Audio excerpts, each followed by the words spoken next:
get all.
Okay. This meeting of the Tyler ISD Board of Trustees was previously called to order. The presence of a quorum has been established and the meeting has been duly called, and the notice of the meeting has been posted in the time and manner required. Thanks everybody for coming out tonight, and we don't have any action coming out of executive session, and as always, we will start with the prayer and the pledge.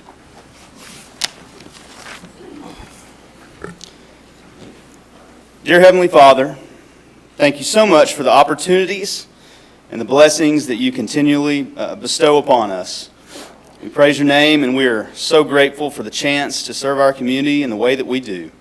Although we are nowhere near perfect, God, we celebrate the fact that you have always used imperfect people to carry out your will, and are so graciously patient with us as we attempt to do what is just and do what is right for every child in this district. We pray that your Spirit will infect us, Lord, so that your will is known to us and that our plans will align with yours as a result thereof. I pray that you'll continually give us the energy and the tools that we need to handle this great responsibility that you've afforded us, and forgive us where we fall short, Lord. I pray that our community will see that we truly love you, Lord, and will afford us the same grace that you do to them and all of us. And may we all be quick to listen, slow to speak, and slow to become angry. And fill this room in the district with the love and joy and peace and patience and kindness and goodness and faithfulness and gentleness and self-control that characterizes your very nature. Lord, we pray that your hedge of protection over our students and our staff and our teachers, and may you give our superintendent the wisdom and the knowledge to carry out his role. And it's in your Son and my Savior's name, Jesus, we pray. Amen. Amen. I pledge allegiance to the flag of the United States of America, and to the republic for which it stands, one nation, under God, indivisible, with liberty and justice for all. Honor the Texas flag.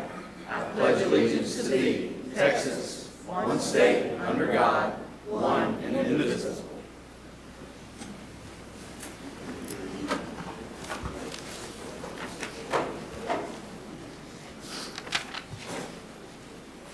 Okay. Like I said, we have no action out of executive session, so we'll go ahead and do our special recognitions, and I think we've got some good ones tonight. Ms. Hines.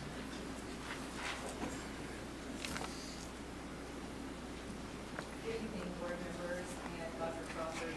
We are excited to begin our special recognition. It's a little low.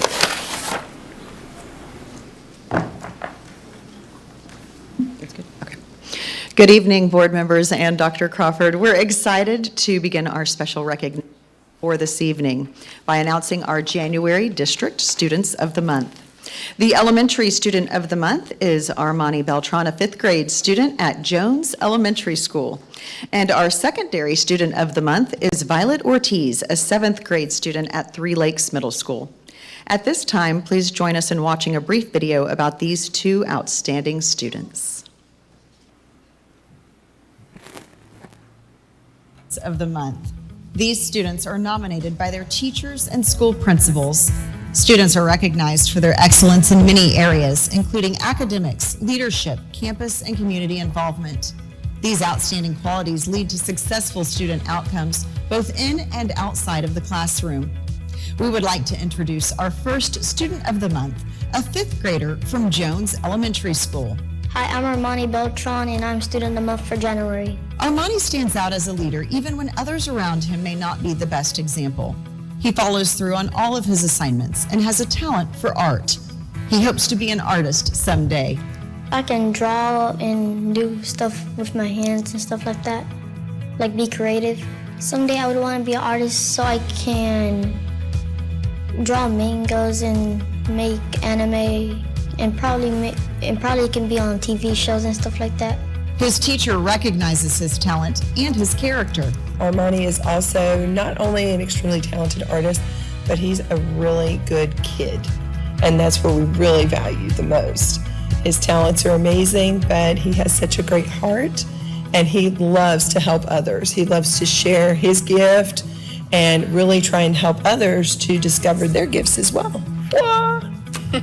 Our secondary student of the month is Violet Ortiz, a seventh grader from Three Lakes Middle School. Violet is kind-hearted and focused on helping others. She has a particularly sweet and supportive friendship with a student needing extra help. Every day I'd go to PE and I see Rachel, I got really happy because I'd be able to talk to somebody that I know I can trust. And I'd always really like to hug her because I really usually can't do that with most of my friends, but usually I spend equal amounts with all my friends. And just being with her just makes me really happy. Her principal reinforces how bright Violet is and how her positive attitude influences others. From the moment she gets out of her car in the morning, she has a smile on her face. End of the day, she's still smiling. Wonderful student. She has a servant's heart. She's always willing to help anyone in need, and it's joy to have her here at Three Lakes. She's an awesome student. We're so proud of her. In Tyler ISD, we are committed to graduating all students with the knowledge, skills, and habits necessary for success in college, careers, and life. Congratulations to these students for their hard work. Sponsored by Texas Bank and Trust.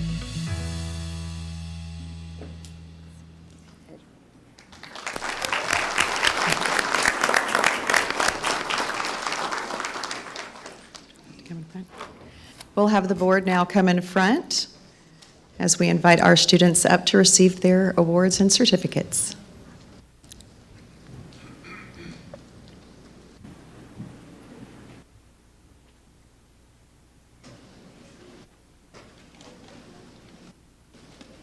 And at this time, we would like to welcome Armani to come up to the front to receive his award as our Elementary Student of the Month.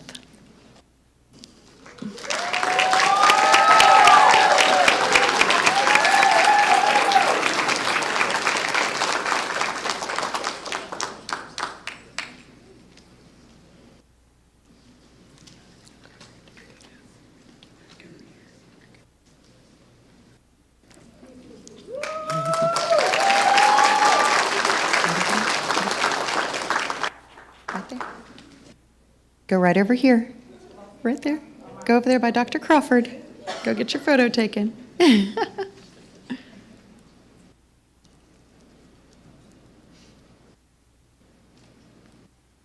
And parents, y'all are welcome to come up here and take photos. And we have a lot of recognitions tonight, so do not be afraid to come up here.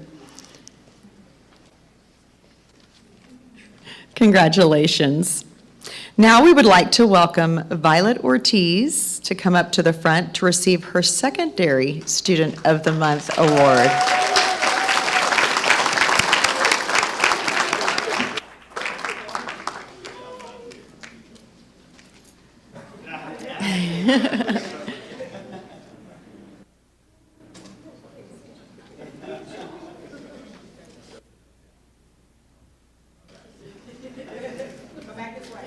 This way. Right over here.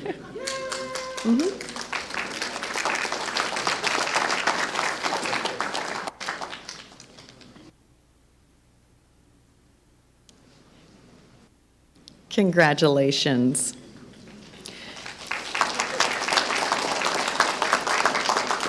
Tyler ISD would also like to recognize the heroic actions of 4 students from Tyler Legacy High School for coming to the aid of their school bus driver who was experiencing a medical emergency.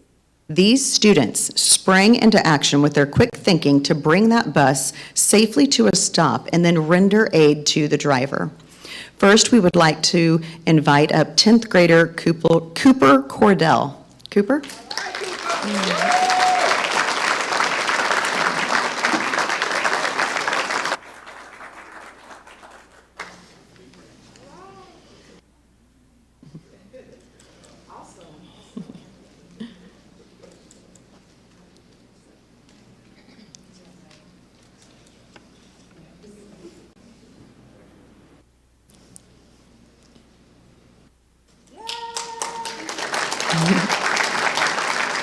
We would also like to recognize 12th grader Grace von Eschenbach.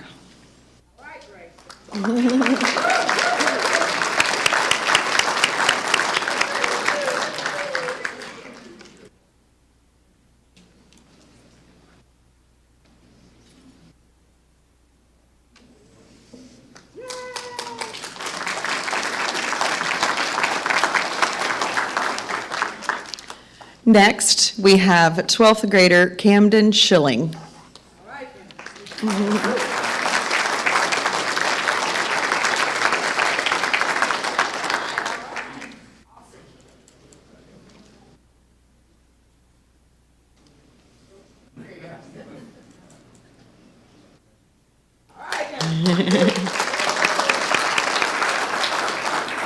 And last but not least, we would like to recognize 12th grader Alexander Vasquez.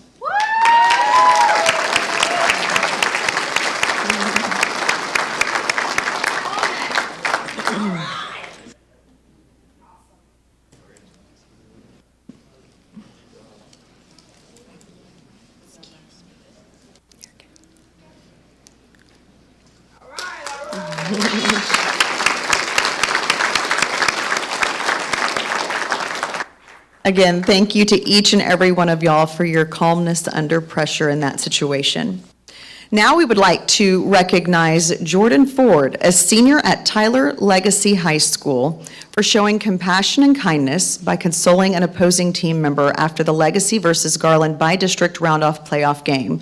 And if you didn't see this picture that went viral on social media, it is on the screen behind you. Why don't you come on down?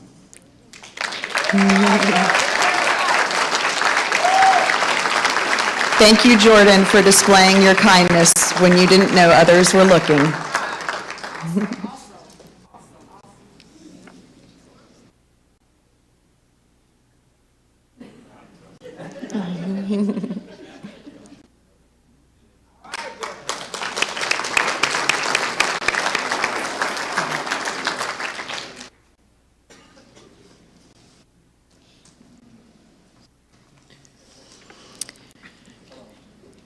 Hey, y'all.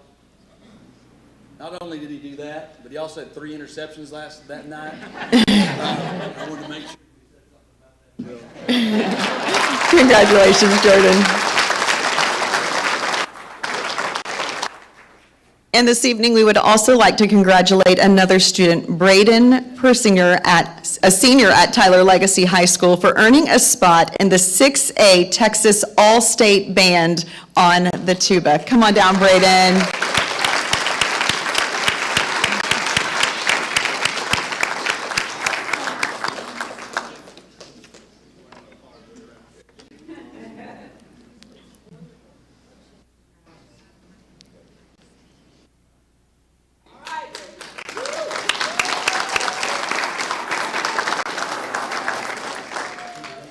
We have some incredible students here in Tyler ISD. We also have some incredible staff members and teachers. And tonight we would like to celebrate our District Teacher of the Month, Shelby Beasley, a teacher at Jones Elementary School. Miss Beasley is dedicated to successful student outcomes. She has great relationships with her students and partners with families to encourage her students to always do their best. She has seamlessly implemented several of the campus incentives, such as social emotional learning, Leader in Me, AVID, Math Workshop, and Kagan strategies to meet the needs of diverse learners. She is very data-driven to ensure that her students meet district, campus, classroom, and individual goals. Her current fifth graders have shown tremendous growth on campus and district assessment so far. Mrs. Beasley is a member of the Organizational Health Index team and also the Avid Elementary team, as well as serving as the Sunshine Committee Chair, where she works hard to build a great campus. She's willing to help others in planning, as she also taught kindergarten and first grade at Jones. She works hard to ensure that teachers are prepared for optimal teaching and learning every day. Ms. Beasley has definitely demonstrated campus leadership, and we would like to invite her up here now so we can tell her congratulations.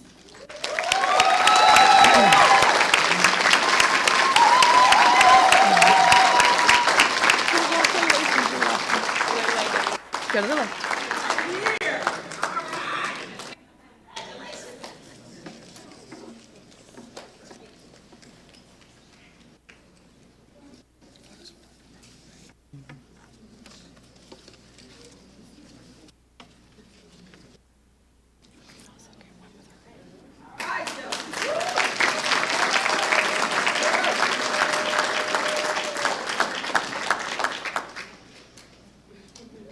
We've got one more photo op.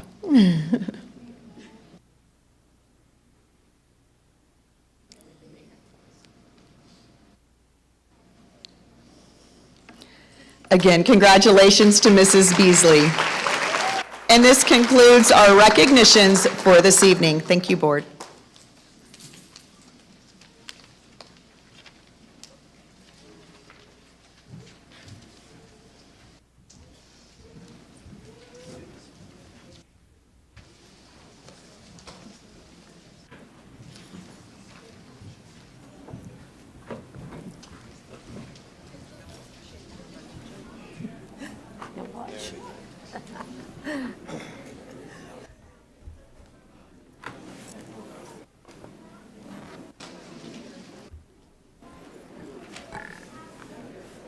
Okay, we are on to public participation.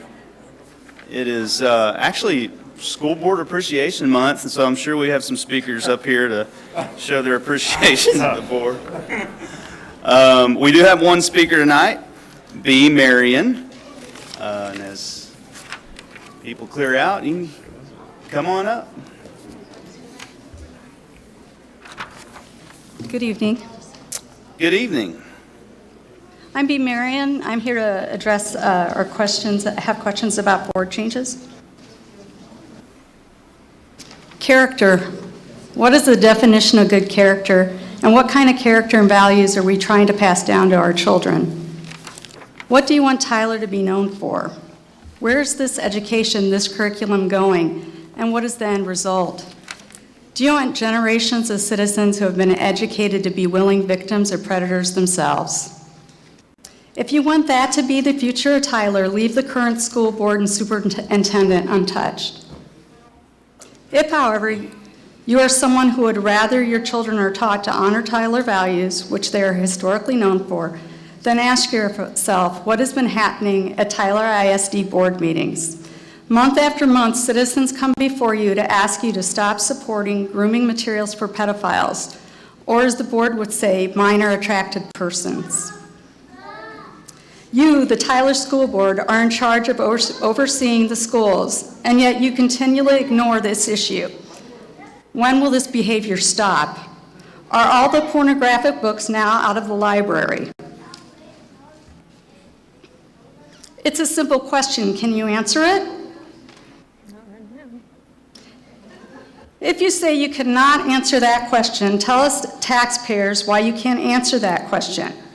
Your acting attorney, Andy, told Wade, the head of the board at the last board meeting, to not answer any of my questions on legal grounds. What legal grounds do not allow you to answer questions during board meetings?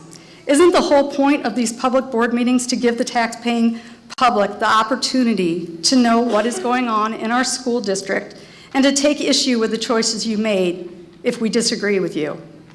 What happened to transparency?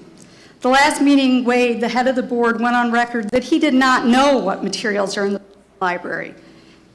Isn't it your responsibility to know as the head of the board? Yet month after month, citizens have come before you, the board, to tell you what is in the books, and when taxpayers' parents try to read the books out loud, The board, Wade, shuts them down and uses children in the room as a shield to hearing the truth about pornography and pornographic materials in the schools. The truth that you already know, and allow pornographic inappropriate books for children.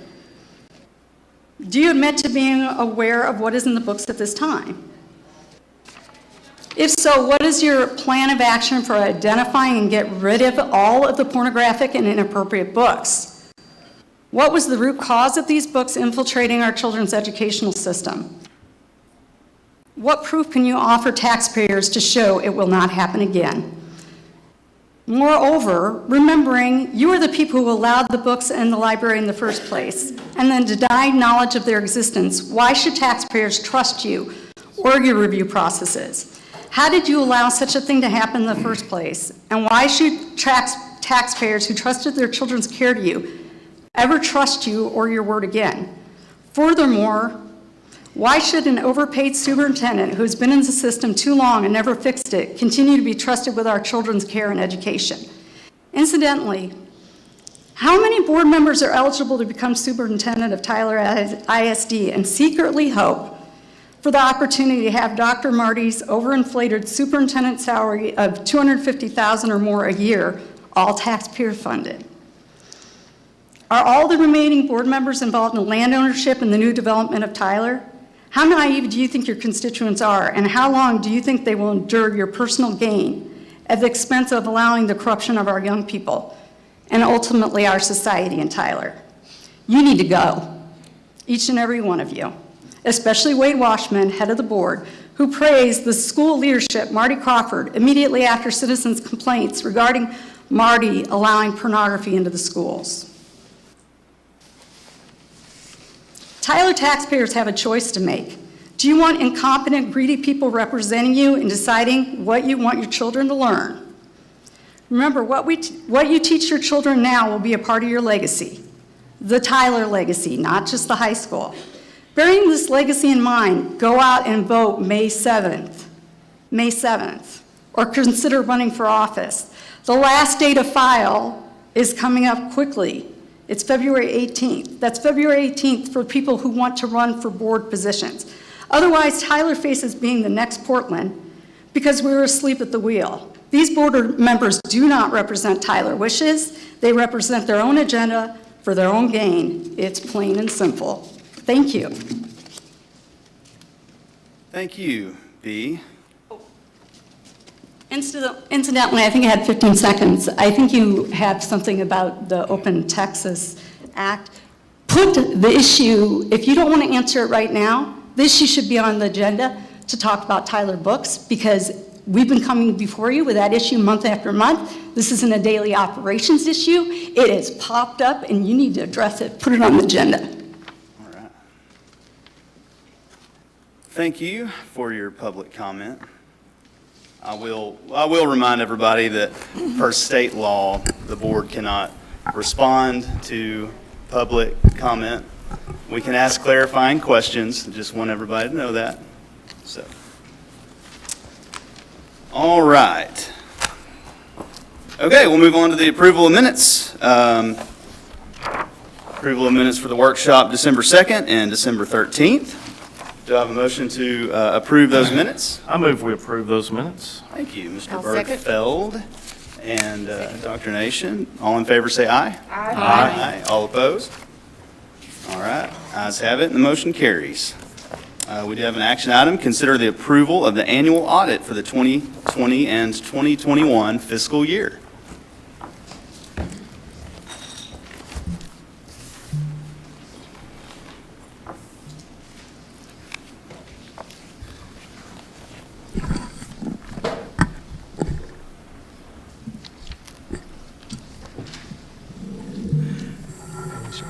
Y'all fire away. Okay, great. There you go. How are y'all doing? How are you? My name is Tom Prothro, and I'm supervise this year's annual audits. And with me is A.J. Evans, CPA. He's a manager with our firm. And I said audits, plural, as we perform both financial statement audits and federal audit each year for the district. I'll discuss the financial statement audit briefly, and Mr. Evans will discuss the federal audit. We've had the privilege of being your auditors since 2007, and this is an audit that our staff loves to be on. It's one of their favorites.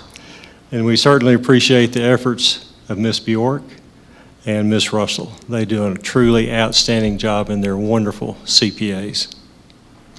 The question I'll try to answer for you tonight is the following: how did the audit go? Well, I can tell you the audit went very, very well. The auditor's report that we issued is the highest level that we can issue. We found no issues that we need to bring to the board's attention at this time. There's a required communication letter that we provide to the board. It discusses 10 areas surrounding the audit and whether we had any problems or difficulties. And I'm pleased to report that we had no such problems or difficulties during the audits. We met a couple of weeks ago with your audit committee, along with Dr. Crawford, Ms. Bjork, and Ms. Russell, and Ms. Coker. We answered questions and then met privately with the audit committee. We were very pleased with those discussions, and I would like to personally thank Ms. Coker for her hard work. She was involved in the administration of our audits and was truly invaluable. So I'll turn it over to Mr. Evans at this time unless there are any questions from the board.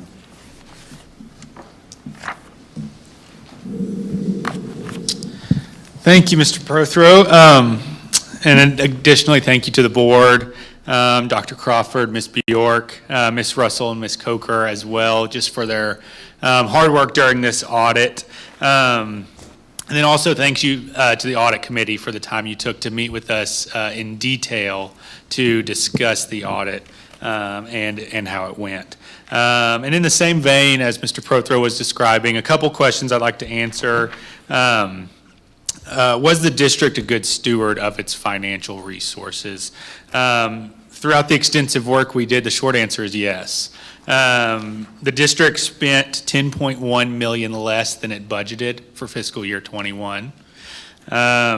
Additionally, through our extensive work, we're required to comment on the internal controls of the district, and we're pleased to report no internal control deficiencies as well.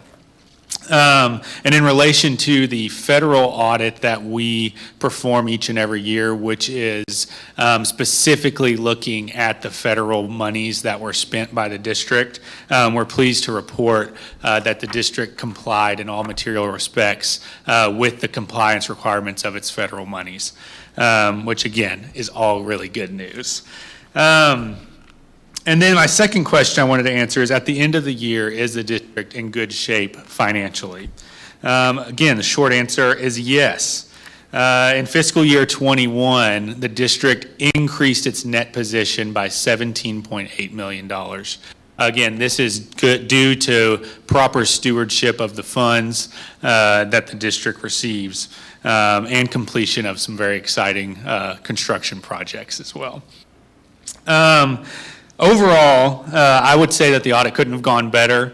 And again, we are very appreciative to be able to work with the board and work with the finance department each and every year on this audit. And we'll be happy to field any questions that you all have. But thank you guys for your time. Thank you. Does anybody on the board have any questions or comment for our auditors?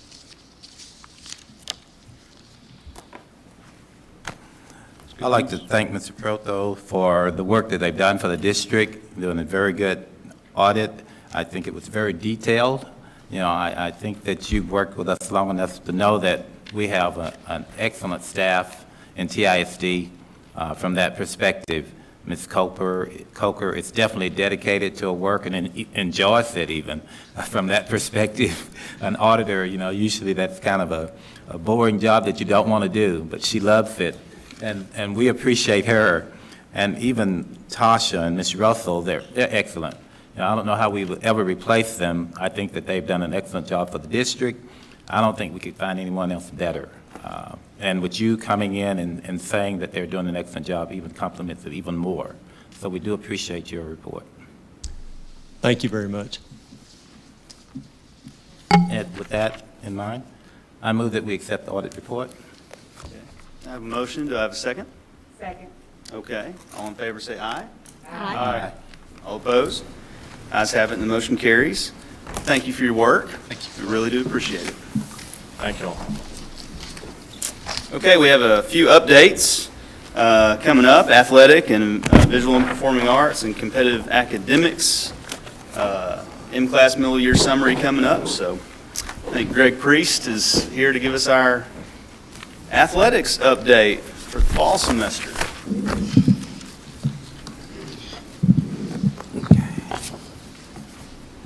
Well, good evening, Board. Dr. Crawford, thanks for letting me come before you tonight to present the fall update on athletics.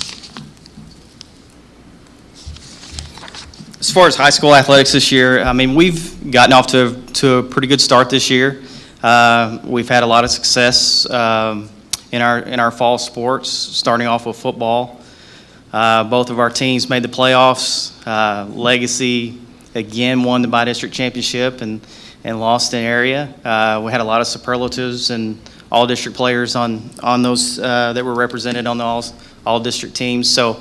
So overall, successful football season. Tyler High getting back in the playoffs, finishing 6-6. So that was good for us, and also on the academic all-state team having some representation there. So that was good to see. As far as volleyball, both teams qualified for the playoffs again. For Legacy, it's a pretty tough district. And then as soon as you run into the Metroplex and hit some tough teams. So, overall a good season for them. They played really well. And then Tyler High bouncing back. It was a very young team that they had this year, and for them to be able to make by-district was really good, and especially under a new coach. Cross country, Tyler Legacy had another outstanding year. Trudy Lamb was a district runner-up, and then also Salter was able to give representation, made it back to the UIL state tournament. So that was good. That's 3 years in a row that we've had, or actually 4 years in a row that we've had representation down at the state meet. As far as team tennis, tennis has been doing a really good job, especially at Tyler High. And it's good to see them being able to really compete over there. They finished second this year, came down to the very last match of the year with White House. Unfortunately, they clipped us this year. But Coach Q is doing a really good job over there. And then at Legacy, the 6A, they had a really good year. We finished runner-up this year. Rockwall was able to get us in the tournament, but they were able to go on to the area championship. So very good year so far. I think all those sports are in really good shape for years to come. Participation numbers, just kind of looking at those, our numbers have been pretty consistent. Our main goal was to get our numbers up for football at Tyler High. That, as you can see, is we're definitely getting there. We had 50 on the varsity. Our JV numbers were low, but if you look back at last year, we had a very low freshman. But overall, we had 128 compared to 106 last year. Volleyball numbers were right there at the same. So that's our numbers for those two sports. At Legacy, everything is pretty much the same. Did have a little bit, we had 74 last year on the varsity, 61 this year. But overall, our numbers are staying, 209 in last year and 192, and then volleyball is the same at 51. So I think our numbers are staying consistent. As I mentioned, our main goal is to get those numbers up and get better participation at Tyler High, and I think we're moving in that direction. Middle school, those numbers, that has been another goal, that we've had, is trying to get those numbers and get that participation up at Bolter. And I think we're definitely on the right track of doing that. As you can see, our football numbers there, 66, 55 on the 7th and 8th grade, so that was really good to see. Volleyball and those sports are always going to stay about the same. Tennis is increasing. We've had a lot of interest in there in tennis, so it's good to see that. Over at Moore, also the same thing. We did have a drop in 8th grade, but that was a kind of the numbers there did drop, but hopefully we're able to get those up. That 7th grade number was up pretty good, so we're at 48. So I'm pleased overall with the direction that we're going in that. And then as I said, our volleyball numbers and cross country, all those things are staying pretty steady. Hubbard, those numbers have been pretty steady across the board there as well. The 8th grade at Hubbard went up a little bit. 7th grade did drop, but not by a whole lot. So they're pretty consistent. If you look over at Three Lakes for football, 85, we had 85 kids come out for the 7th grade, and then 61.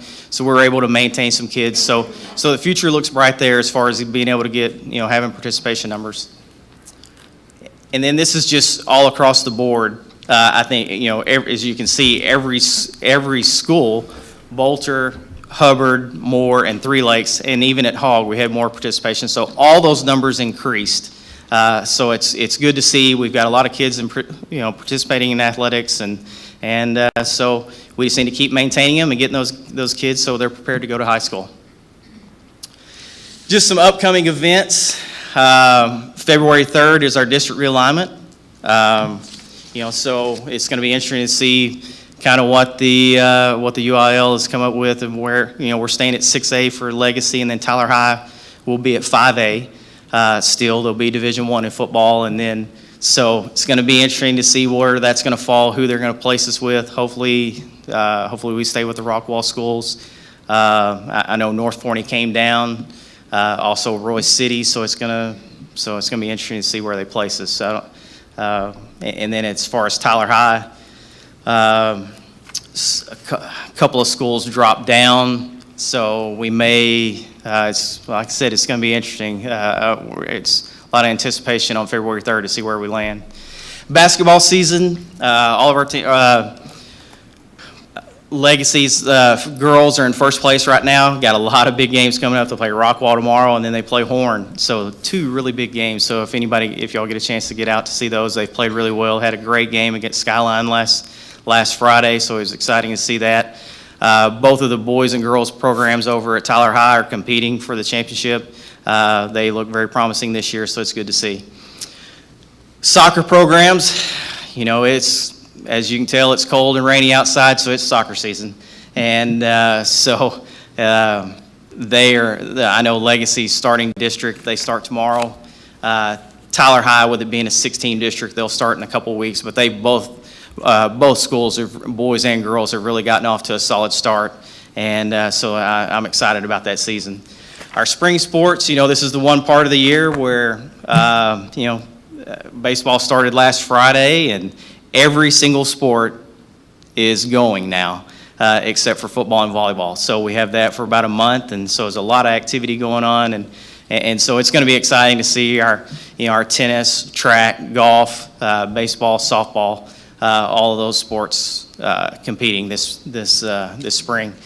And then just this past Saturday, the Tyler Legacy boys swim team won the district championship.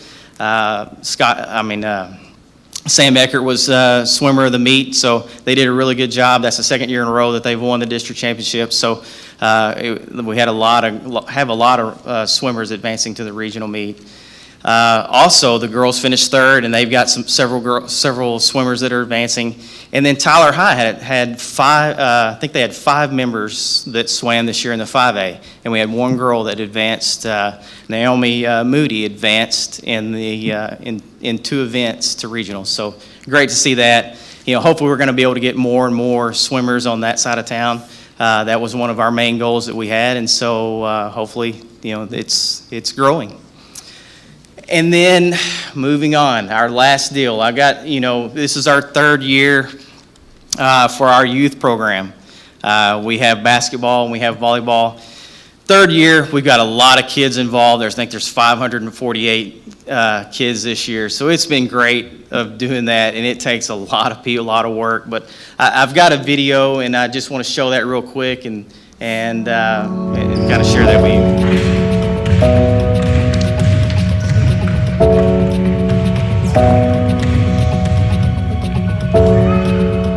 I've noticed how a lot of the kids, once they get into middle school sports, it's like they haven't played before. And so for me, it's a way for them to learn all of the skills and just the rules and, you know, how to be part of a team and just the basic things necessary to build a team and to play a sport, any sport really, but for basketball specifically.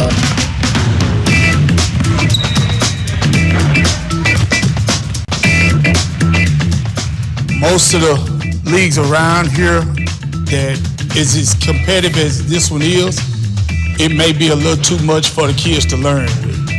So this is pretty good deal that TISD is doing, and it's going to really help the middle school level. It's running through, asking for the ball the whole way. Going over there, okay?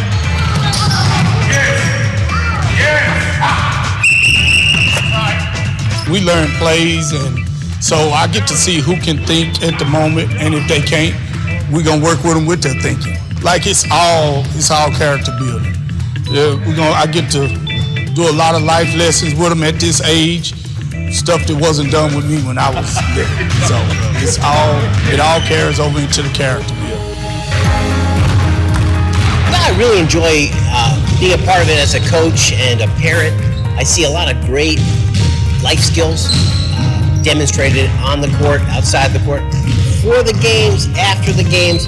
Girls are learning a lot of things beyond all the skills of dribbling and passing and teamwork. They're learning what it's like to rely on other people, what it's like to be a good winner, a good loser, learn some great life skills to be able to be great women in the world. I think it benefits the kids, parents, the community in a good way. And it's very affordable. It's very affordable, and the kids, they all enjoy it. For me, the reason why I joined it, or it was, basketball, it does build character, and that's one thing that if you teach them young, at a young age, I think it can help with them as they grow and go into middle school ball and high school ball, or even just different aspects of the life, I just think it's something that, that you can, when you're on a team and you're not really doing the individual sport, you're forced to lean on others to help you succeed at something. So this year specifically, we're doing something really cool where we are adding in a character development lesson each week. So like this week, this is the first week we're doing it, but this week we're doing attitude. So we're talking about, how important it is to have a good attitude and just how, that can impact your life and, even just day to day, and, starting every day on the right foot with a good attitude can, affect where you go in life.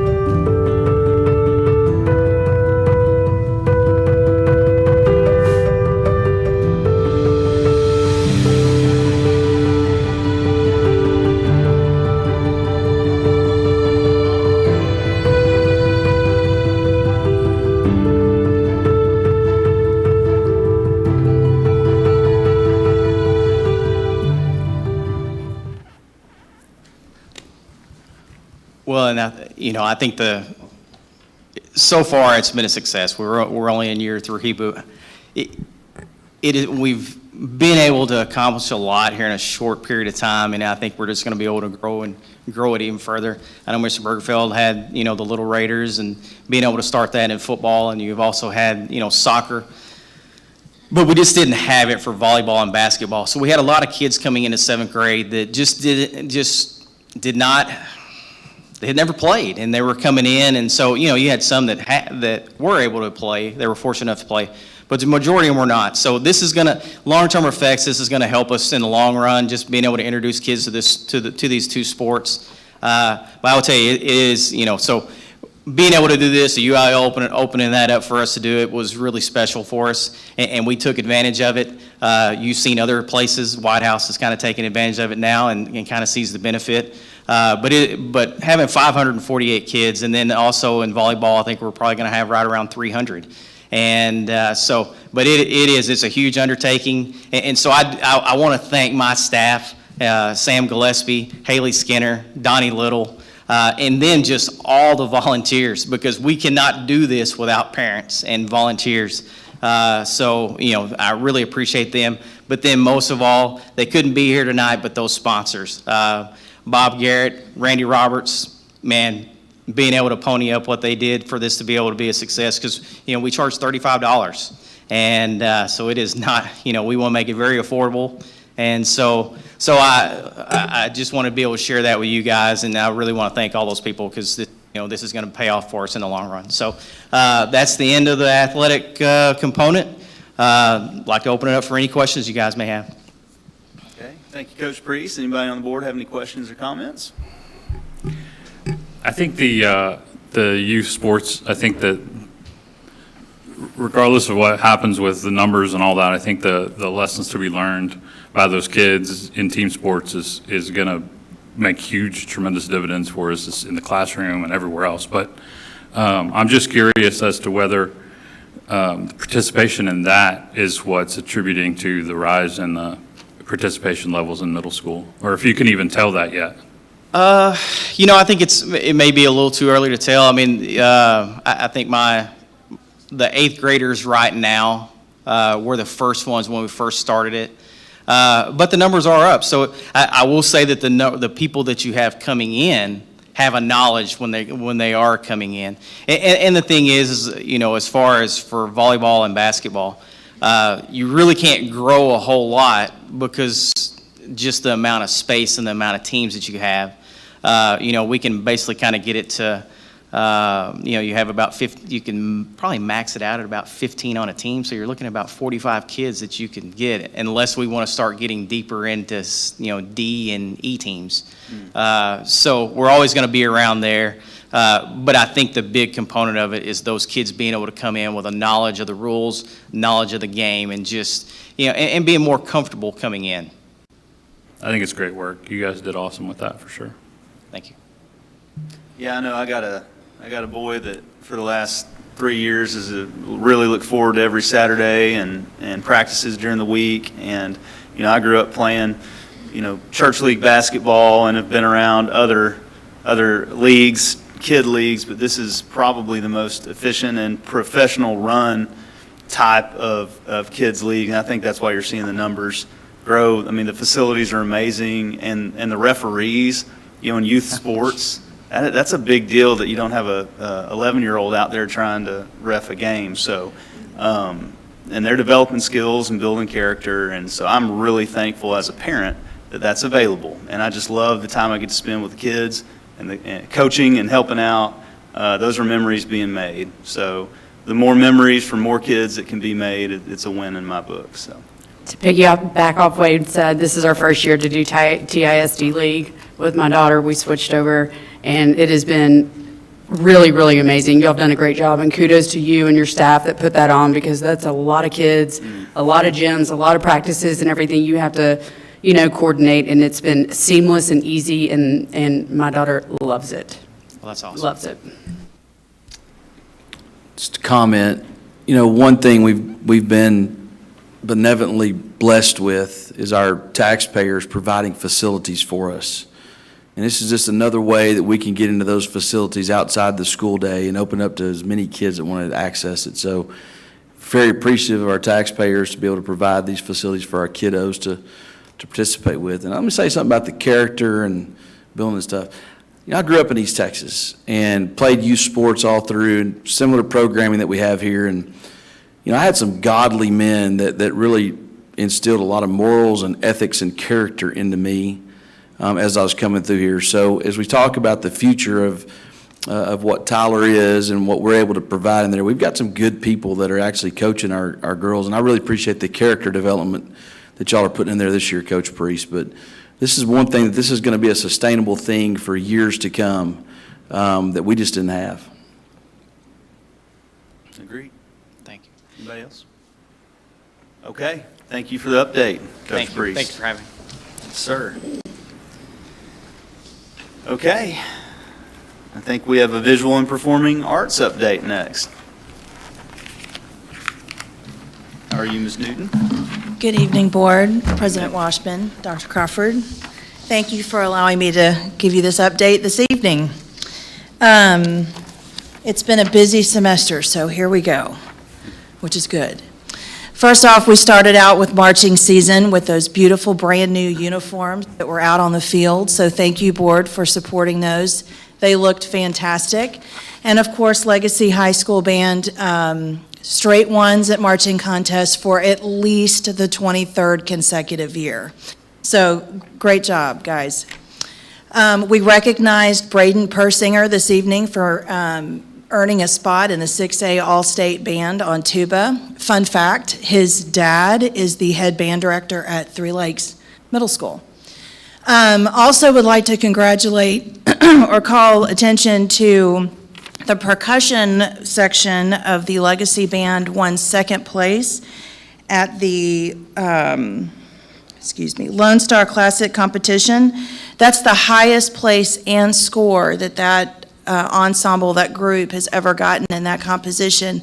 Another fun fact, they had to rush to get over to that competition and reschedule their time because they were playing at a playoff game. So they hurry up and they got over there and took home second place. Our dance and drill is also doing a fantastic job. Of course, they had their joint performance at the Rose City Rivalry this year. Tyler High School is headed to the dance regional competition February 5th. It's the first time for them in over 10 years to participate in a dance competition like that.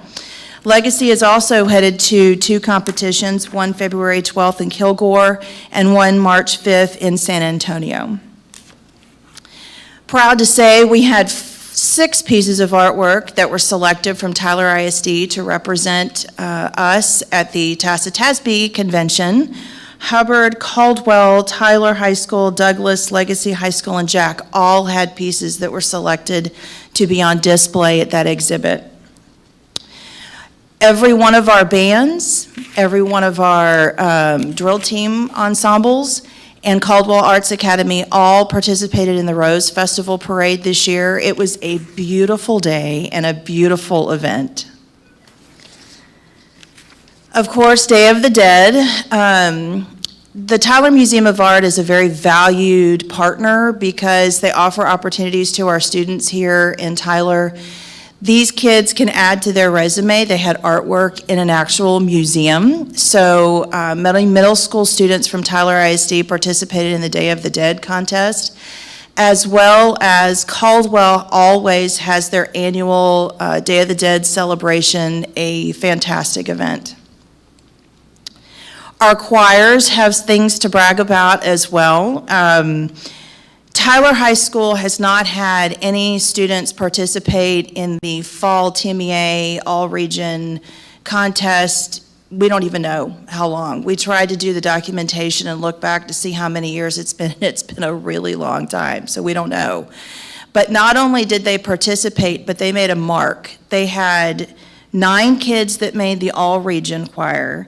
Then they had 3 students that made it to pre-area, and then they had those same 3 students that made it to area. There is nothing higher other than state, so for not participating for an unknown number of years, to have that presence is pretty impressive. Our middle school choirs also had 34 students that made the regional choir, and Legacy's high school choir had 12 students that were selected for the honors choir. Our orchestra programs are really thriving right now. Our middle school programs are growing. Legacy High School's orchestra program had 13 students that were selected to the all-region orchestra, and we also hosted the the clinic and concert for region choir at Legacy, or region orchestra. I need to slow down a little bit. We hosted that over there. And we also have a really great partnership with the East Texas Youth Orchestra. So we have many students that participate in that. Strings players love what they do, and so any opportunity they can participate in events even beyond what's happening in the schools, it's great to have that partnership as well. We had lots of Veterans Day programming, many special events happening on many campuses. It was really great to see those happen. I got to go to the Caldwell performance. My kids were in it, and it was pretty fantastic. Always impressive and heart-touching. Theater. Let's talk theater. Tyler ISD does theater. So Legacy High School put on 2 full-blown musicals just in the fall semester, big ones. They did Mamma Mia and Little Shop of Horrors. Both were fantastic. Caldwell did Matilda Jr. with their elementary crew, and then they did full-length Matilda with their middle school. That's a big deal. To have a middle school crew do a full-length musical is quite an accomplishment, so kudos to them. We also had several other theater performances. Hubbard did Tinkerbell, Tyler High School did Cinderella Waltz, Three Lakes Little Mermaid Jr., Hogg did Guys and Dolls Jr., and Rice Elementary did Annie for Kids. Pretty cool. Speaking of theater, we had the Texas Shakespeare Festival come out, and they performed at both of our high schools, which was a joint experience for our English programs as well as our theater programs. They performed As You Like It at Tyler High School and Twelfth Night at Legacy. We had the opportunity to have our Empty Bowls event that benefits those students or those people in East Texas who experience food insecurities through all of the proceeds going to the East Texas Food Bank. It was a very successful event. We partnered with UT Tyler. They came out and did demonstrations on Potter's Wheels and allowed kids to participate. Tyler High School kids came out and face painted. District Honors Choir came out and performed along with other performances. Very excited for, and I want to make sure I pronounce her name correctly. If I don't, I apologize. Kimia LeMay. Her artwork was chosen to represent at the Congressional Art Competition, first place. Her artwork will hang in DC. That's a very, very, very, very, very big deal. Another parade happened, the Christmas parade. Again, every one of our bands, our drill teams, Caldwell Arts Academy, all participated in that, as well as the honors choir sang at the tree lighting. We also wanted to congratulate Quinn Squires, who Caldwell Star. Her artwork was chosen for the cover for the Tyler ISD Christmas card, and she was her ornament was one of 12 ornaments to be selected to be on the Texas tree in DC. Many, many, many, many holiday performances, and they were spectacular. The holiday presentation at Ramey Elementary was written and produced completely by their music teacher, LaPatrick Thomas, and it was fantastic. It was really good. I keep using that word fantastic, but I'm so proud. So, and I am proud to say that our visual arts program, I was going to bring all 3 of these in here because we're 3-peaters now. We are a District of Distinction for the 3rd consecutive year, which puts us in the top 4% of all visual art programs in Texas. And then what's coming? We've done so much, but we have another spectacular semester ahead of us. Many UIL competitions, solo and ensemble, concert, sight reading, one-act play. Tyler ISD hosts VACE, Junior VACE and Team, which are the UIL equivalent for visual arts. We will also host several UIL events as well. Arts Fest is coming up. February 19th, we'll have a jazz festival at Bolter Middle School, which will feature, our headliner is the Stockton Helbing Initiative, which is, I don't know if you've ever seen them perform, but they're really cool. They're cool cats. They're a jazz ensemble from University of North Texas, and they come and they teach as they perform these different jazz pieces. And we actually got a small grant to help offset some of the expenses with him coming. We also have Dallas Brass. It's going to come and kick off their nationwide tour and work with our band programs at the middle schools and the high schools. So that's about it for right now. Can I entertain any questions? It would have been weird for you to put it on here and you to talk about yourself, but weren't you identified, honored with an award or recognition this year? What? Tell us about it. I was. Since I brought it up. Now I'm going to blush. There you go, okay. Administrator of the Year? I was Fine Arts Administrator of the Year for Texas, yes. There you go, okay, there you go. I have to thank you, Dr. Crawford, because there's a video montage that was put together, and I am proud to be from Tyler, Texas, and I am proud to work for this district. And when you got on your part came on the video montage, you should have heard the applause in the audience, because there's a lot of folks that like East Texas. I think I had a board meeting that day or something, didn't I? You did, and I appreciate you doing that. Yeah. So I appreciate that. Hey, I'll tell you this, we love the arts here. We love extracurriculars here. I mean, it's not just about Friday night football here in Tyler ISD. I think we compete very well and make sure that the experience is available for every kid that chooses to access it. So thank you for what you're doing. Thank you for all of our art, our VPA, and our band, and our choral, and our orchestra, all of the staff. I mean, it's been a tough 2 years in education in Texas, period. And for them to continue on with the same level of outcomes has been fantastic, is the word that you usually use. So there you go. Thank you, Dr. Crawford. Well, congratulations. Anybody else have any questions or comments? I think that's fantastic. Thank you. It is fantastic. Since you've been here, it's been nothing but successes, so just keep up the good work, and we're proud of all the kiddos that are involved in extracurricular activities and visual and performing arts. So thank you. Thank you. Okay, next we have a competitive academics update. Board, in case you're wondering, it's mid-year, so there's not a whole lot to report from Gary Brown, so he's kind of get through his presentation here, since we had so much, the athletics and the VPA was a little bit meatier. So, Mr. Brown, your efficient presentation, please. Yes. Board President Washman, Dr. Crawford, and trustees, I do appreciate the opportunity. Extracurriculars, certainly this is the academic side. We've seen the athletics and the fine arts, and it is very heavily weighted into the spring semester. But I do want to highlight a couple of groups that have competed. Prior to our Christmas break, the regionals were held for State Congress.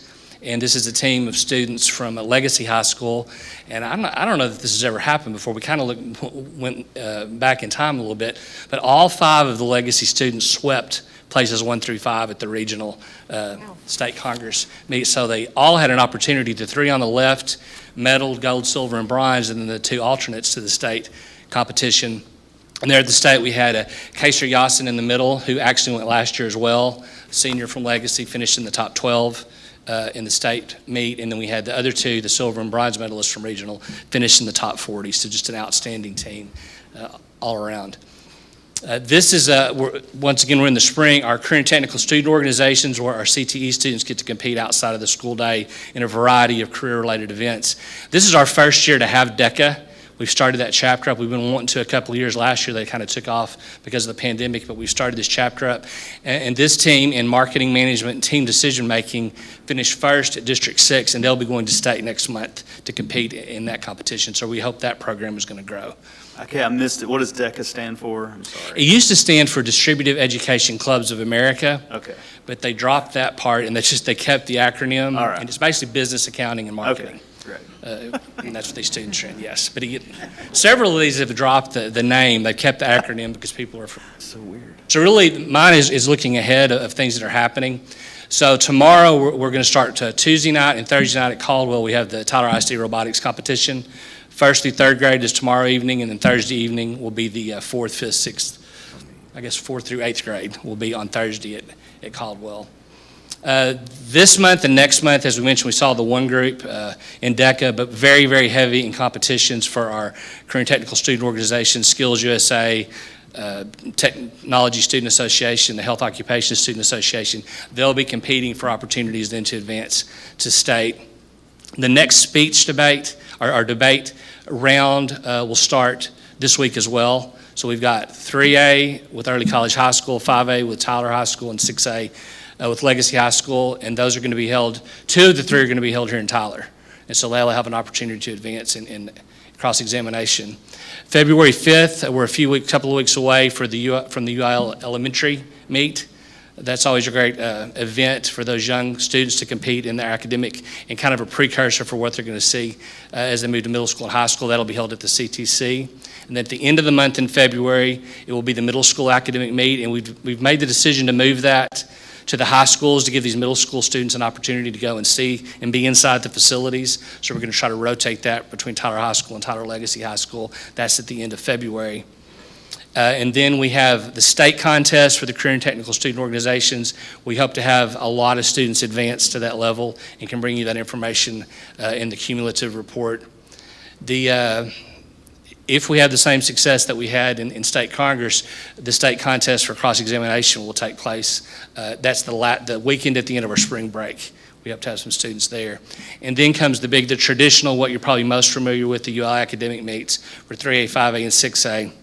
Tyler Legacy is hosting for 6A and Tyler High for 5A for the districts, and that'll be in March, and that'll stretch. Those students that advance out of district will have an opportunity to go to regional to compete. The 3A is at the Region 8 Service Center, the 5A is in Prosper, and 6A is at Baylor University. And then from there, for those that do advance beyond that, the academic portion of the meet at the state level in Austin will be the first weekend in May, and those that advance in the speech contest, they'll go towards the end of May. For there, so very, very heavy as we get towards the end of this semester. In Austin, not Lavernia, right? Not Lavernia, in Austin, Texas, yes. So strange last year. It was. And that's my presentation. Board, isn't it great to see kids be resilient and go to school and be successful? It sure is. Don't get caught up in adult stuff, but very, very proud of our kiddos and our students that are fired up competing in academics and fired up competing in VPA and athletics. So very proud of our students. Absolutely. Absolutely. Okay. Thank you, Mr. Brown. Thank you. Okay, we got an M-Class Middle of the Year Summary. So this is the middle of the year summary for our early ed year data.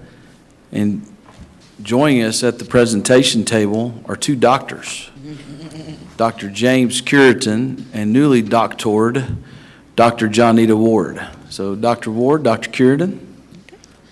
Good evening, Board, President Washman, Dr. Crawford. We're here to present, again, the middle of the year M-Class data. The students took this test, were assessed on this test in December, right before the break. And we assessed kindergarten through second grade students, their reading skills, and they're assessed one-on-one with the teacher 3 times a year. The middle of the year, we really try to use this data to help gauge the progress so that we can make some instructional adjustments as needed so that we can have more of our students on or above grade benchmark by the end of the year. So we're really looking at student growth and performance on the various reading skills. So our first piece of data here is kindergarten students, first grade, and again, second grade, percent of students at the beginning of the year versus the middle of the year. Now, while we did have several students that grew, we're looking at the students that's in this data set that are at or above benchmark at the middle. And you can see that our kindergarten students, we had about 11% of increase in kindergarten. First grade, while there was not an increase, it was not a significant decline, and we're going to talk about our next steps later on in the presentation. And then second grade, we had a 5% increase. When we look at the same data by grade level and demographics, when we look at the all grades combined, we had an increase across the demographics, slight increase. In kindergarten, again, we had more of a significant increase in kindergarten across each demographic. We still saw that decline again in first grade, not significant, but that is something that we are concerned about and we're going to address as we continue progress monitoring these students to make sure that we're on more of our students are at or above benchmark by the end of the year. And in the second grade, in the African American, it was not a decline, but we did not see the increase that we were hoping for, and we did have an increase in our other subgroups. Now, the last slide that we're going to share with you is looking at it by reading skills. So in kindergarten, as you can see, we have 5 skills that the students are assessed on. And one thing I want to, two pieces of data I want to point out with kindergarten is in decoding and word reading. And for those of you that are teachers, you know that that is very important for students to be able to code and, of course, read words in order to be a fluent reader. And so we are proud of those numbers. At the beginning of the year in kindergarten, we only had 9% of our kindergartners that were at or above the benchmark according to MClass, and we're now at 32%. So that was a 23% gain. And also with word reading, we have about 44% of our kindergartners that are at above grade level in comparison to 11% when they started the year. In first grade, they have 6 skills that they also are assessed on, and there was 5 skills for kindergarten, 6 skills. They add reading accuracy. And one thing I want to point out with the word reading, as you can see in kindergarten, again, it was 44%. We have about almost half of our first graders are at word reading. So we had significant increase with that as well. And then in second grade, they're assessed on 6 skills. They're no longer assessed on letter names and phonemic awareness, but now we add reading fluency, and we know that reading comprehension is very important. And as you can see with that reading accuracy, we have about 55% of our second graders, according to the middle of the year benchmark data, that are at or above grade level in second grade. So as we look at next steps, because we know that we, of course, want to increase those numbers of percent of students that are at or above benchmarks. So one thing we can do, although the test is given in its entirety 3 times a year, teachers can progress monitor. So if I'm a student and I'm really struggling in kindergarten in letter names, then that teacher can continue to work with me in small groups, and they can progress monitor me and give me the assessment just in letter names to make sure that I'm meeting my marks so that I can be at or above benchmarks. So we're going to continue to identify those struggling students to make sure that we are progress monitoring them. Another thing that we've noticed, because this is the second year that we've given this assessment, so you know, with giving a new assessment, we always have to have training. This test is very subjective. It's not like the multiple choice test with star right or wrong answer. So we realize we really need to continue to train our teachers to make sure that they are assessing the students correctly, and that they are making sure that they know exactly what the students need in order to get above at grade level. And James is going to speak to that a little bit more, the plan for making sure teachers are trained appropriately. Good evening, Board. We do provide training now, but what we really want to do, because this assessment is so specific to reading skills, which is obviously very important prior to STAR, what we really want to do is kind of enhance the training and provide a little bit more hands-on with walking teachers through this assessment. Once they get data, walking them through their data in a very small kind of a group, and then walk them through the process of progress monitoring, and then looking at their progress monitoring data with them to kind of make sure that along the way, every step, all of our elementaries can read their data, can utilize the data to the kind of maximum capacity that this assessment provides. And so we're looking at how we can implement that without too many kind of hiccups as we go on from here.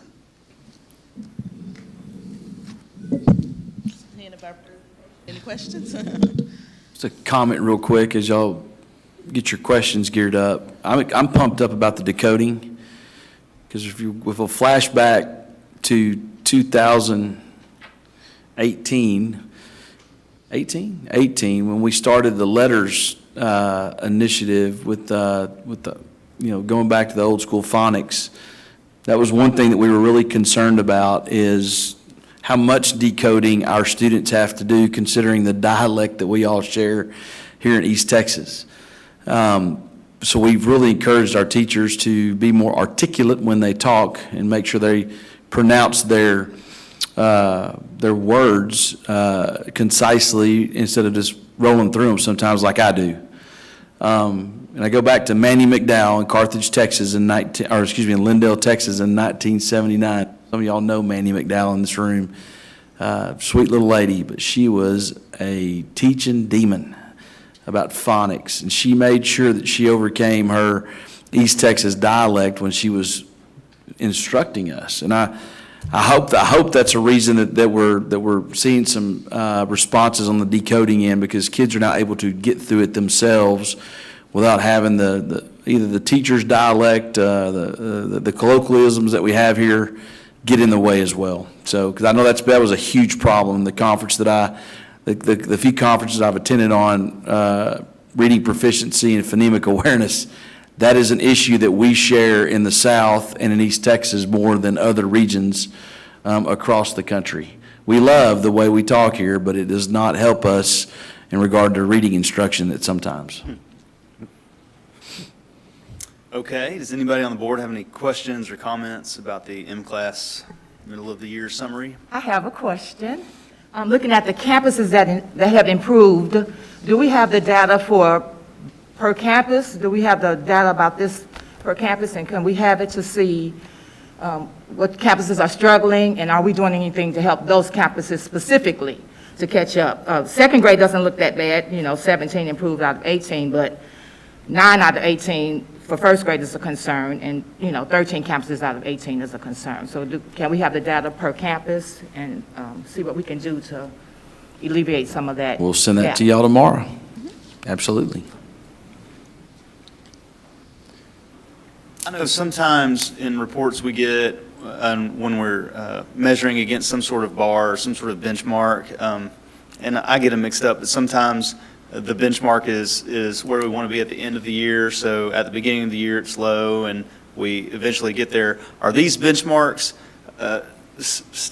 like that, or they are? Okay. Yes, sir. So they adjust from beginning to middle to end of the year. So the standard gets raised. Yeah, so you know, the as we benchmark progress gets through the raised. I year. mean, it's why it's called a Correct. benchmark. But I know in some other scenarios, we measure against kind of the end of the year expectation Correct. in the beginning of the year. Correct. So these benchmarks actually elevate throughout the year. Correct, Okay. yes, sir. Just making sure I'm tracking. Anybody else? Okay, plenty to work on. Thank you for your presentation. And that concludes all of our presentations for tonight. Well, no, not all of them. That portion, I should say. Okay, business, legal, finance, consent agenda. I know we're gonna pull item B, like we always do, approval of gifts and donations. So unless anybody else has anything they want to pull, I'll go ahead and entertain a motion on A through J with the exception of B. So moved. Thank you. Do I have a second? Second. All right. All in favor, say aye. Aye. All opposed? The ayes have it, the motion carries. Okay, we'll move on to gifts and donations. Page 36 of your agenda book, we've got 2 gifts and donations we would like to put in front of the board for consideration. I'm very excited about the Three Lakes Middle School PTA and their $9,572.31 that they're putting in front of the board tonight. I'm very appreciative of them, as always we are of our philanthropic folks and booster clubs and PTAs that go out there and raise money for our kiddos. Here tonight, we do have members of the Tyler ISD Foundation. They're troopers for sitting through tonight's meeting. We appreciate y'all being here. But we have $94,742 that they provided to various schools and programs, and I'm sure that they want to get a picture taken with you here tonight as well, for the grants for great ideas that were distributed last week. Thank y'all so much for that. Awesome. Always a great day in Tyler ISD to see the grant patrol roll up and deliver that good news to teachers and students across the district. So do we have a little picture opportunity we want to? There is a big check. Let's get down there and take a picture.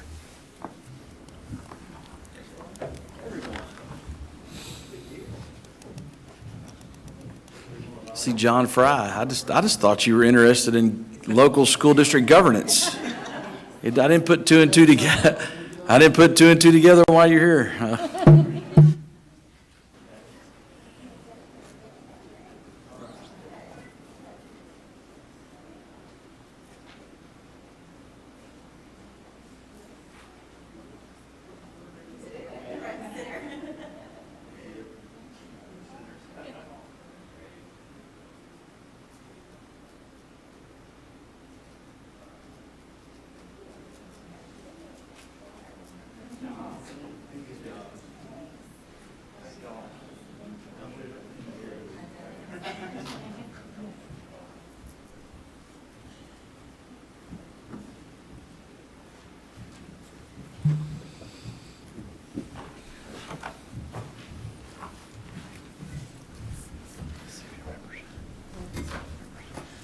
Motion to approve gifts and donations. Thank you, Mr. Martinez. Do I have a second? Second. All in favor, say aye. Aye. All opposed? Ayes have it, and motion carries. Okay, we are moving on to our curriculum instruction and consent agenda. We have a memorandum of understanding with TJC for Early College High School and field experience agreement for the University of Texas at Tyler for adaptive PE students. Just a little bit of these are annual opportunities for the board to consider these MOUs. Very proud of obviously, with Early College High School. This is our annual articulation that we have with Tyler Junior College for our Early College High School. Jennifer, do you remember the numbers on that? 82nd ranked high school in the state of Texas, according to U.S. News and World Report. 532 out of 18,000 high schools nationwide, that's their ranking. They are the top-rated high school in East Texas. Very proud of Early College High School and what they're performing over there, along with our partnership at Tyler Junior College. It's very impressive. Go ahead and entertain a motion on those two items.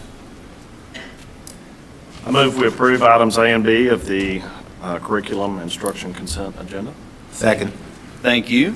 All in favor, say aye. Aye. Aye. All opposed? Ayes have it, and motion carries. Moving on to a construction update.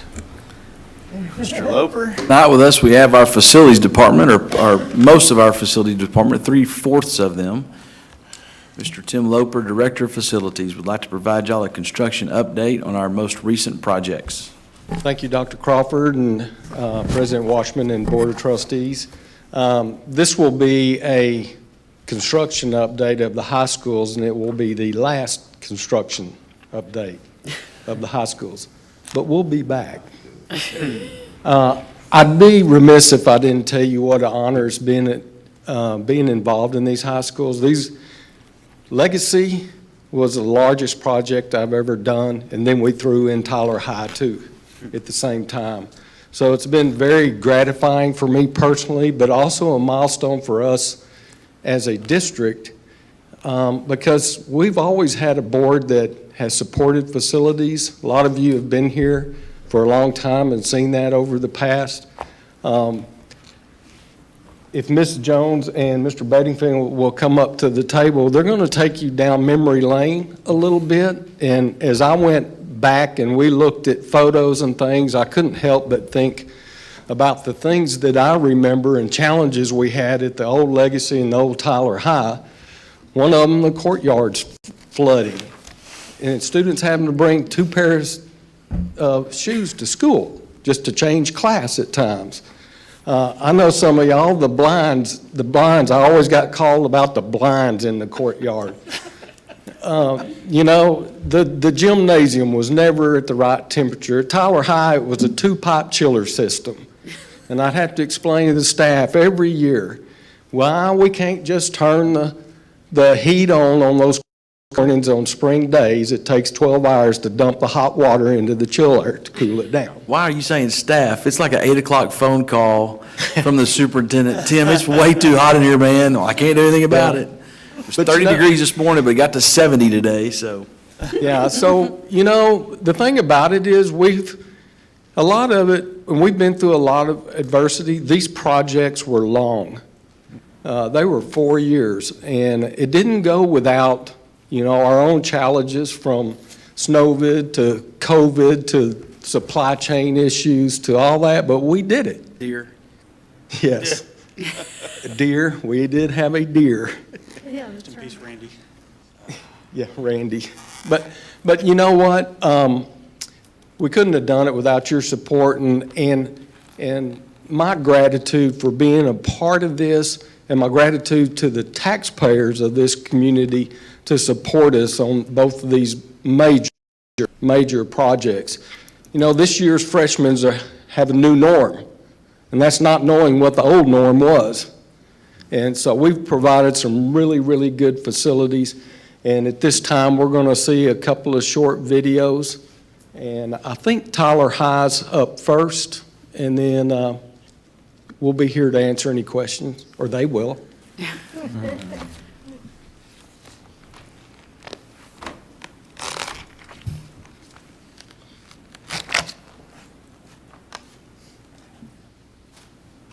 A hard-to-recognize entrance, 14 portable buildings past their prime, dated finishes, subpar athletic facilities, and a challenging site security at Tyler High School paved the way for the Bond 2017 construction program that has transformed the campus into a state-of-the-art facility that provides a safe and modern learning environment.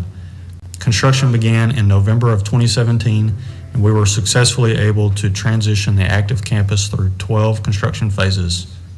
The design and construction of Tyler High School overcame many challenges such as subterranean construction, site drainage challenges, multiple phasing, geopolitical changes, extreme weather, and of course material and labor challenges related to a global pandemic.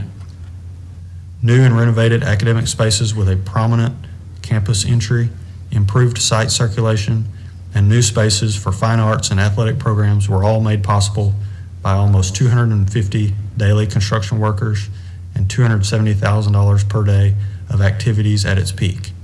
Tyler ISD's Facility Services Department is proud to report for the last time that the Tyler High School construction program was greatly successful and within the Bond 2017 budget.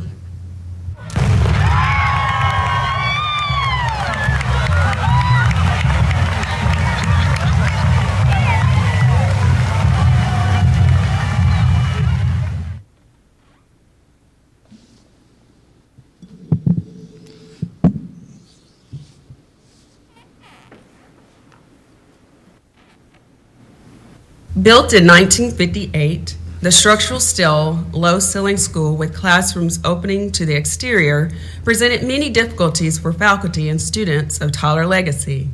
From heating, ventilation, and acoustical control issues to the ongoing canopy leaks with no real protection from exterior elements, flooding courtyards to windows forming condensation, ADA issues, and plumbing that was hard to manage with all the building additions.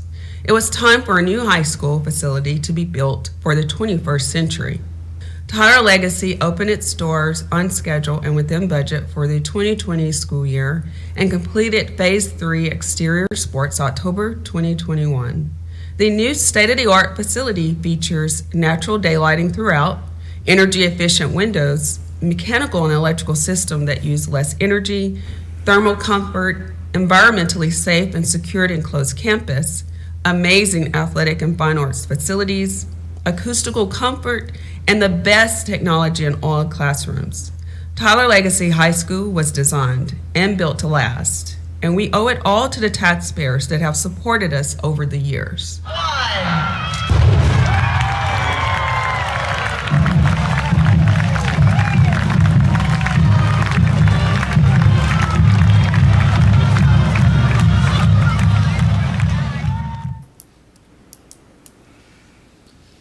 All right, good evening, Board. Thank you again for this opportunity to provide you with one last construction update for our Bond 2017 project. And at this time, we'll answer any questions you may have about both projects. Well, I'd like to say that it's been exciting to be able to be a part of this. And I want to express my appreciation to y'all for being so much right on top of it and doing such an absolutely wonderful job all the way through. Is this video going to be posted anywhere? Sure. I think it's good. can. I think it should. It may not be the narration on top of it. We'll certainly have some video Okay, yeah, provided to the public on the website. good idea. Thank y'all. I just want to say great job to all three of y'all and everybody on your team. The schools are beautiful. The complaints were minimal. You know, it was smooth, and that's a credit to you guys. So, awesome job. Appreciate it. We hired the right people. We agree. We appreciate it. You bet. Y'all did a great job. We'll say that I think they're pretty cool and calm and relaxed tonight. Their jobs were pretty, watching them over the last 4 years, like a duck swimming on water.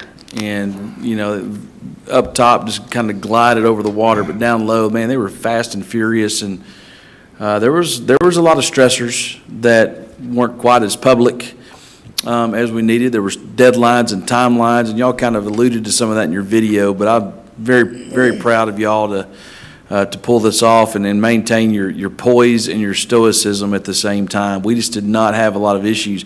I can't say that about when I first came here back in 2015. I think when we were tying those things up, it was rough for a while there, but you guys did great. Appreciate everything y'all did. Yeah. Thanks, sir. 83-17. That was what that was what that vote was won by. At that time, it was that year the biggest bond passage in the state. You know, Tyler, Texas came out and they supported us, and we're eternally grateful for that. And the only question that I'll ask is, were we on time and on budget? And I think we were. That's great. Yeah. So thank you for proving to us and the taxpayers that we can handle a project of that scale in a time as tumultuous as from 2017 to 2021. I mean, materials, labor, the fluctuations were, pretty insane. So thank you for doing all that you did, and they look great. Tyler, Texas is proud of those facilities, and I am too. Don't go anywhere. All right. Thank you for your presentation. Thank you for all your hard work. Okay. Always fun time of year. We have the district calendar for the 2022-2023 school year, just a first reading. So,